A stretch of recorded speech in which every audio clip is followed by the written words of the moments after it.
Welcome to Sports Beat KC, the Kansas City Star's daily sports podcast. It's Friday, November 11th, and I'm Blair Kirchhoff.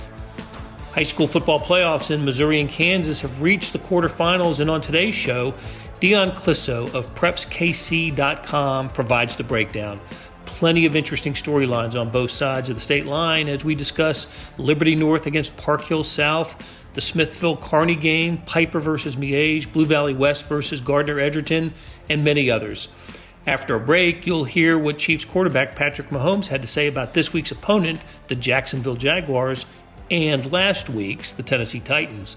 Oh, and he weighs in on Andy Reid being named one of the top 5 handsomest coaches in the NFL. Okay, let's get started talking high school football with Dion Clisso. Dion, we're in the quarterfinals of the state, and good stuff coming up this weekend. But I wanted to ask you, but let's go back to last weekend first. Did the conditions? It was a terrible day Friday, right? Just an awful day. Rained all day, stormed. Did the conditions have any impact on any of the games? I think maybe here or there. The teams that held on to the ball won. I talked to a few coaches and some of the guys that were out there in it. That's the beauty of being the boss. You don't have to be out there in it anymore. And like Pembroke Hill didn't turn it over at all and beat a team 26-0 that they had been beaten by 35-0 in the regular season. Wow. So I think that was it right there. If you held on to the ball, I mean, Lee Summit North coughed it up 5 times and still won 20-7.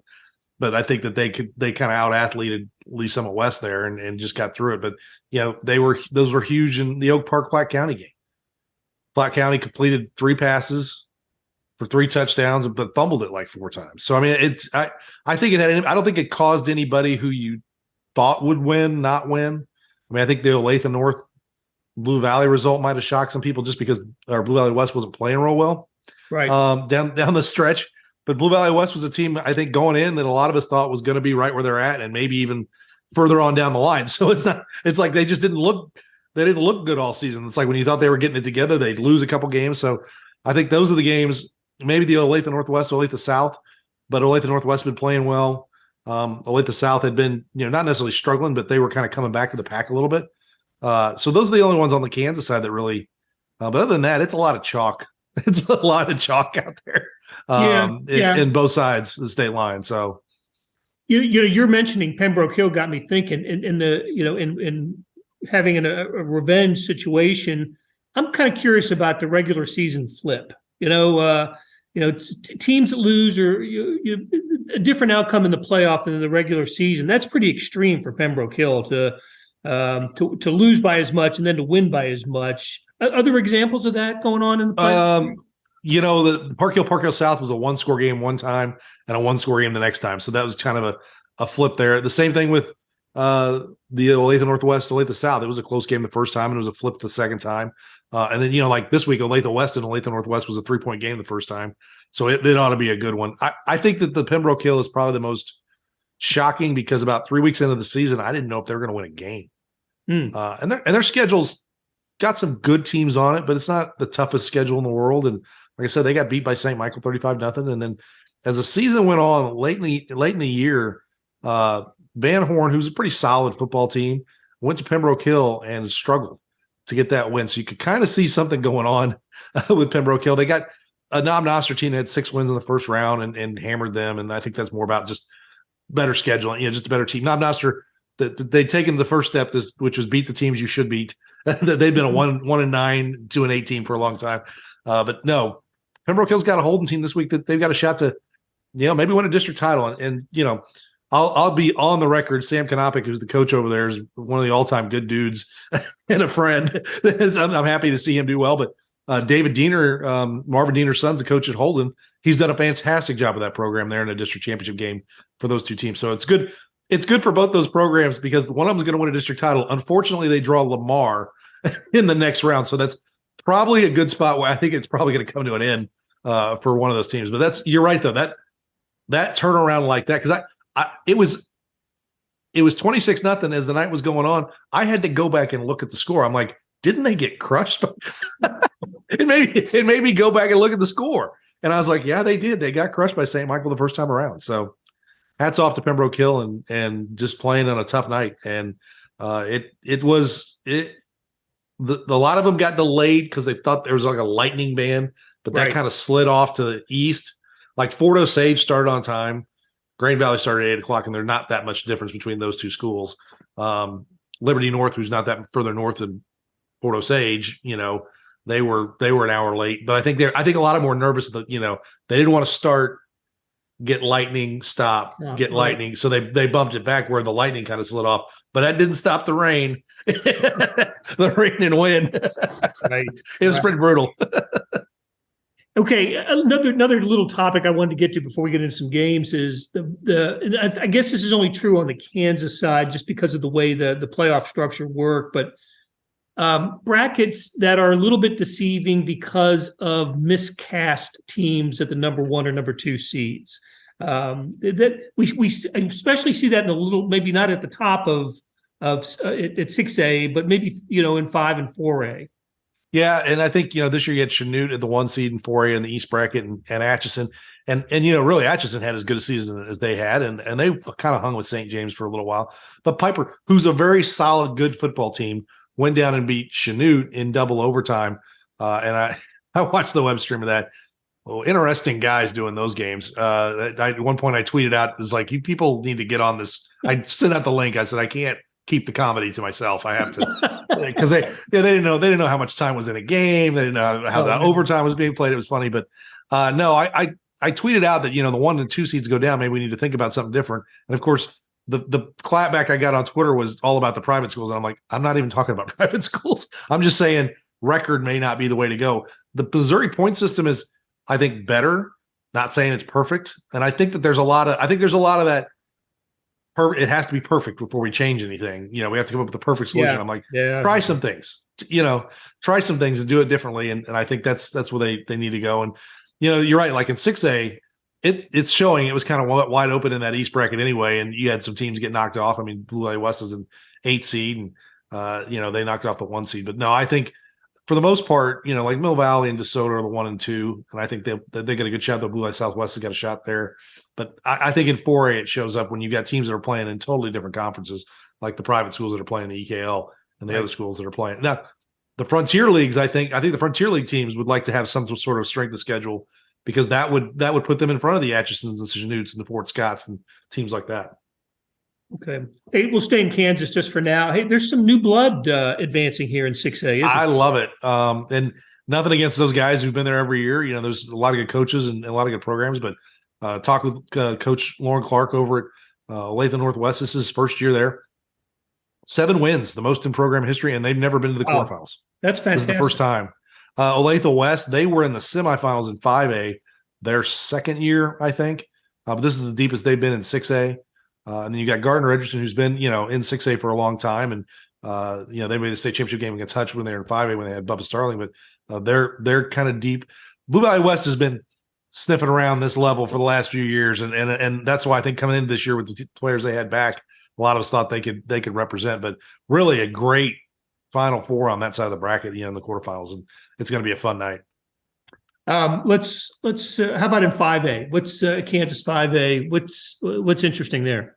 I think that DeSoto Blue Valley Southwest game. I mean, DeSoto is DeSoto. They do what they do. They run that flex bone veer type action, and they're hard to defend. Blue Valley Southwest has played Aquinas, so at least they've got some film and some feel of what that's like. And they've come out of the EKL and played teams that not necessarily are like them, but are not as hard as the teams that they've placed in the EKL, and are playing really well. And really they're playing their best football. And going into a couple weeks, going into the postseason, talking with Coach Orr, he said really the biggest thing for the first time that they've been in the last 5 or 6 years, and they've kind of gone into this bracket, they're healthy. He said a lot of times we're so banged up when we come out of the EKL, we'll win a couple games, but we're still strapping it together trying to get a team on the field. And he said, but they were really healthy coming into last week. In fact, they played Aquinas the last week, and he said, we got to halftime, and he goes, we yanked our starters. We were down, and he goes, we were down, and we knew. He goes, and Randy yanked his, and we everybody's positions were locked in, and so they're like, hey, we know what we got to do here. And he said, that's why he said they were pretty healthy coming in. A lot of those guys only played half a game that last week, and so yeah, he said that might be the difference for Blue Valley Southwest is the experience playing the EKL, and then just being totally healthy about where they're at right now. But DeSoto's a good football team. They've been there, done that. This is kind of they're used to playing this week every year. Good quarterfinals in 4A, right? With Piper Miege and St. James and Aquinas. Yeah, I think so. And Piper's playing fantastic. And John Black is their coach, is a Piper alum. He was telling me back in the 90s, he was on staff. He thought he was getting that job in the late 90s. He didn't. So he went off and had a couple other jobs and is now back. And he said it's a perfect right time. And he really, that was a great, fun game. They were down by 2 scores. They were down 14 points with 7 minutes left to go in the fourth quarter against Chanute. And not only that, they got inside the 5 and went for it and didn't get it. So that was like they had to get 2 more possessions and 2 more stops, and then went to overtime and scored. Didn't get the 2-point conversion. Chanute scores, goes to kick it, that gets blocked. Then Chanute scores and kicks it. They score and kick the extra point. Piper scores and gets the 2 and gets out of Dodge. it's on to the next round. And they're a talented team. They got Camden Beebe on that team, and their quarterback is really good. And they've got athletes, and it'll be a tough game for Miege. Miege had a tough game with Eudora last week. So you're seeing those brackets kind of come together. Definitely one to keep an eye on. How about let's switch it over to Missouri real quick. And does Park Hill South have a chance? I think they do, because they've got Briggs Bartosh, and he's kind of the X factor right now. And he was a really talented tailback. His sophomore year, he played some quarterback. Really talented tailback. Was off to a great start last year. Got hurt. Started out playing tailback with him and DJ Jones, both in the backfield. And they said, we need you to play quarterback. And that offense started clicking, and they are playing with a ton of confidence. That being said, the Liberty North defense is, I'd take them in the MIAA, not the MIAA, but I'd take them in the NAIA schools against them. Yeah, they've got 4 or 5 Power 5 guys on that squad, so they've got legit D1 players. So I think it was a blowout the first time around. But if you got a player like Bartosh, and when I was talking to Coach Learman, he's like, I've told my kids, you got a kid who may win the Simone coming in, so don't just look at the last score. And he goes, and he's playing lights out, and they've got good receivers. They've been there before, even though with coaching change with Benny Palmer coming over and Alan Wilmus going to Blue Spring South. Coach Palmer stepped right in and kept that going, which was it was funny because we were talking. Coach Learman and I were talking. I said, Benny's done a great job there. I said, but it was a great hire because Benny is a lot like Alan Wilmus in the sense of high energy, the very similar type guys. And so this Park Hill South kids, it wasn't like that big of a change. Yeah, they had a lot of new faces coaching them, but the energy and the style that they were playing was very similar. So they've kept that program rolling. Of course, that's Class 6. And in Class 5, you got Fort Osage against Oak Park, Green Valley, Raytown. What strikes you there? Rematches from the last week of the season. And the Fort Osage Oak Park game was 35-30. And that's going to be a tough physical. Both teams want to run the ball. It's going to be about who turns the other team over, who can sustain drives. And I lean to Fort Osage just because they've got that experience. They've been in this spot before playing for district titles. I think that they're kind of the lean there, but Oak Park is really good, and they're young. They're gonna be good again next year. Coach Clemens is an experienced guy. Green Valley, Raytown, Green Valley handled them the first time, but it's tough to beat anybody twice in a row. But Green Valley is playing the best football of anybody, I think, in Class 5 over the last month and a half. They haven't lost since they lost to Oak Park 14-10 in week 3. Okay, another sidebar. How are home fields determined in the playoffs? In the district playoffs, it's the number 1 seed. It's like higher seed every time. So higher seed gets it. Okay. So so Park Hill was the 6th seed. They technically got a home game against Park Hill South last week because they were the 6 and the 7 that upset the 2 and the 3. So yeah, it's all the way through this week. It's the higher seed gets it.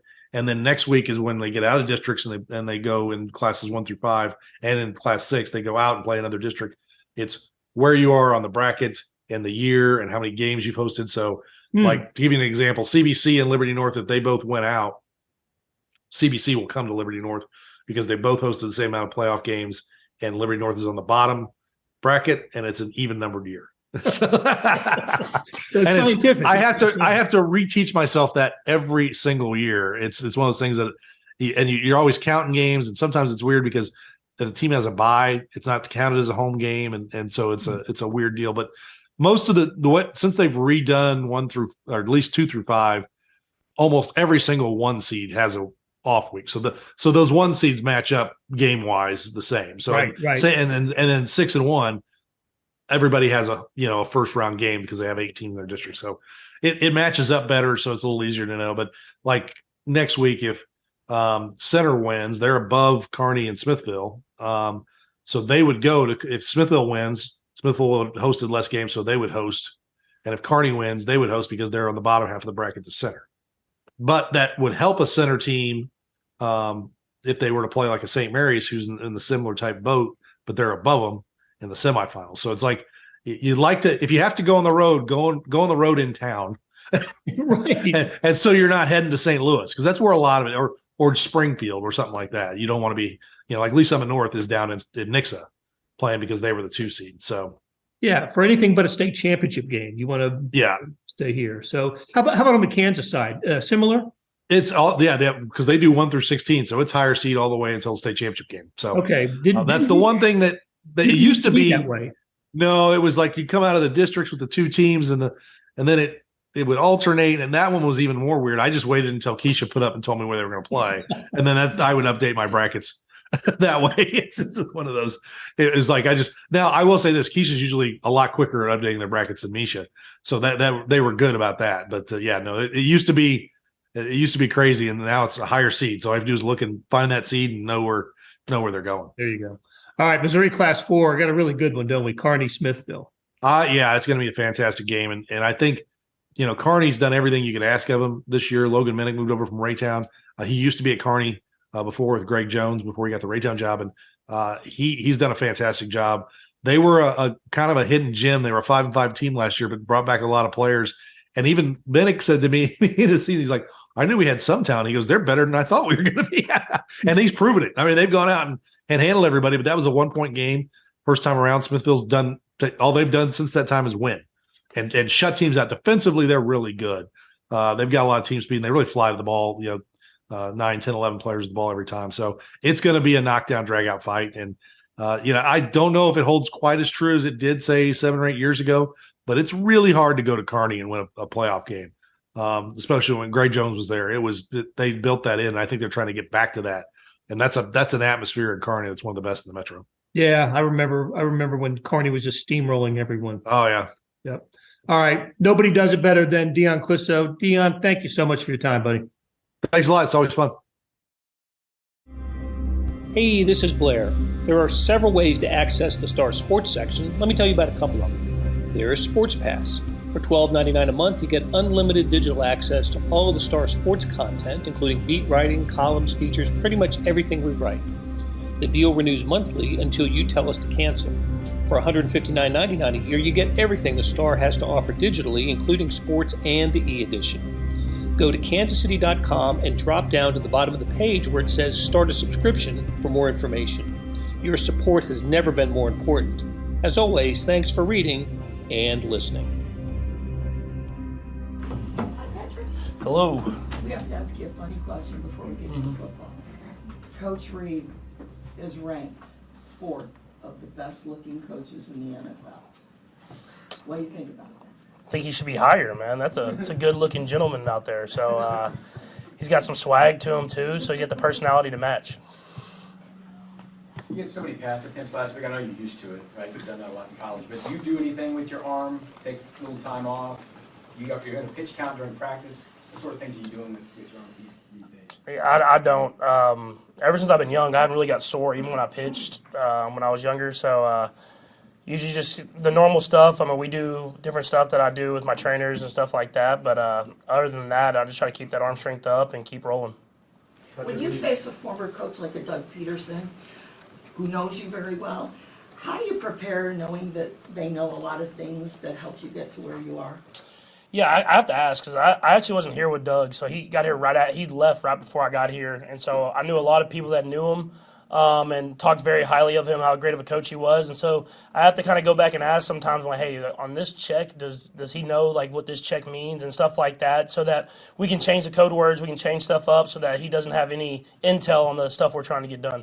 Patrick, when you do throw that late in the game, do you feel like what you're seeing from the defense that they pretty much expect to pass this time pretty regularly? Not necessarily. I think we still do a good job of trying to mix it up, and obviously that game got a little out of hand as far as throwing the ball a little bit more than we wanted to as compared to running it, but it called for that, and to be able to do both, I think you've seen in games we've been able to run the ball a lot in some games, and then obviously there's games where we have to throw the ball. It's something that you have to do as an offense in order to succeed in this league is being able to do both, and that's something that I think we can do in this team. When you said that the game called for that, what do you think about that? Yeah, just the way that their team's built. Their D-line's a very good defensive line, especially against the run. They do a good job of being in the right gaps. Linebackers fly up and make plays, and so that day they had a good game plan for our run game. So we had to kind of use those shorter passes to kind of get those yards. And so that's just being able to be diverse as an offense. And I think the only thing next is we got to score some of those drives that we were kind of getting those yards, and that's something that we missed out on this last week. Patrick, pretty big workload for you the other night. I'm imagining that's pretty exhausting, not only physically but mentally. How do you feel you handled that, and do you feel like you could have handled that kind of load early in your career, maybe your first year as a starter? Yeah, I mean, I feel like it. I mean, you don't know because you never have done it before. But at the same time, I feel like I could have went out there and competed. I think I did a good job of doing what it took to just kind of stay patient, even though stuff wasn't going our way, which is something I don't know if I could have done when I was younger in my career. I might have forced the issue a little bit more. But Coach Reed trusted me and trusted our offense to figure it out, and he kept calling plays and getting us into the right plays at the right time so that we were able to make it happen there at the end. You guys were able to win the game, you were able to convert, but as you looked at your film, were you happy with all the decisions that you made to scramble, or did you sense, okay, maybe I could have did this a little differently? I mean, there was definitely some decisions that I missed some throws that were out there. I think there was one time where it was going towards the other end zone. We didn't score in that. I thought I had McCole, and I kind of predetermined basically the cover two shell that he wasn't going to be open. And then there's the one down the middle of the field that I missed McCole, which I thought he was kind of getting in and out, and they somehow dropped him. And it's like another one you just predetermine. You think they're going to be in the right position, and then they don't end up being there. And so just trying to stay – when there's that many plays, you're going to miss throws. But whenever they're touchdown throws, you want to make sure you hit them. So I'm trying to go back and make sure I hit them whenever they're there. Patrick, the last couple games, Isaiah was promoted to starter. What are you seeing from him?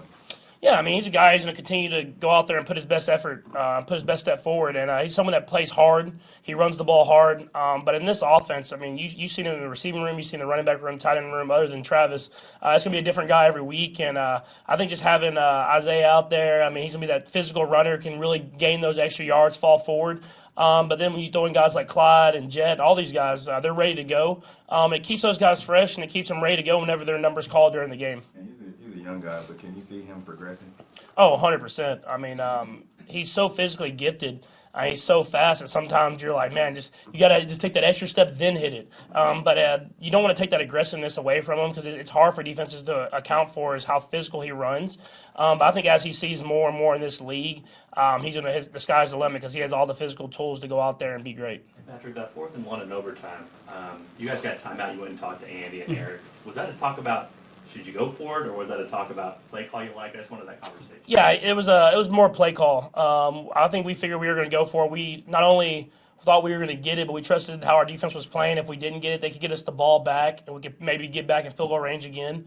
But we wanted to get to the perfect play call, and they actually did a pretty good job of covering the front side read of that play. But once that linebacker, that whole player kind of pushed over towards Travis, I knew Juju was one-on-one on that backside. So just trusting in your guys to make plays, and Juju ran a good route, caught the ball, and got the first down. They were asking you questions. Did you suggest that one, or is that one on your mind? Yeah, that was one that we had talked about. So we had kind of talked about before going into the last drive, we got put in a situation where we needed one play. What were we thinking? And we had like a list of 3, and we were going to see how the defense was playing. And how the defense was playing, that was one of the plays that we had talked about. And I said that's the one I wanted to go with. And coaches, they trusted me and the guys to go out there and make a play happen in a big moment in the game.